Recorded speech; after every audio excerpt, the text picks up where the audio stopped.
Okay, so building a loyal customer base for your events. This is something that I obsessed over because I've told this story before, but one of the reasons that I got into marketing and sales and influence was I accidentally joined a cult in 2019. Whole nother story. There's probably a reel on my Instagram that explains it. But it got me really curious. I was like, how did this happen? Like, how did they get me in? Like, I'm a smart, intelligent person. I like to think so anyway. And they still got me into this cult. And I started looking at some of the things that they were using. I started studying cults and things like that. One of the, there's a number, and I have a whole video on like how to build a cult and things like that. But so that I don't need to repeat that entire video, you can go watch it later. Maybe I'll link it or something like that.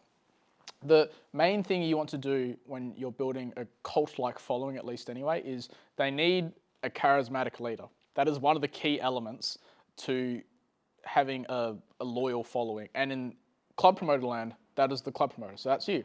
And so, like I was saying before, you need to be speaking to as many people as you possibly can, building that network. Because, here's a story to actually drive my point home, actually. So the first ever nightclub that I was a promoter at, it opened at 10 p.m, but no one would come until midnight.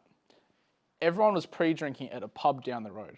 And so my responsibility as the club promoter was to go down to that pub down the road, about 150 meters down the road, talk to a bunch of usually 18 to 21-year-old girls. This is when I was far younger and more handsome and charming and charismatic.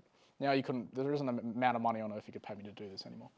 But have a chat with them and say, hey, I'm drinking up at this club, offer them drink tokens, essentially just bribe them with a shot of fucking Fireball or something like that to come up the road, do a shot with them. This was before I had a drinking problem, so I'll just throw the shot over my shoulder and then go, hey, I'm just going to the top, be right back, go out the staff door, go back down the road and do that for 2 hours. And then about 3 months later, the club went from being dead at midnight to having a pretty consistent line at 10 p.m. And what that line was just people that I'd met that over the course of the last 3 months I'd hung out with and partied with and drank with.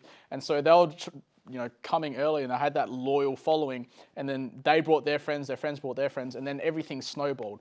But it all started with that one, in this instance was me, club promoter, building that network. And so if you want to build a loyal customer base, it's not going to happen overnight. You need to put in the reps. You need to talk to as many people as you possibly can. You get as much feedback as you can.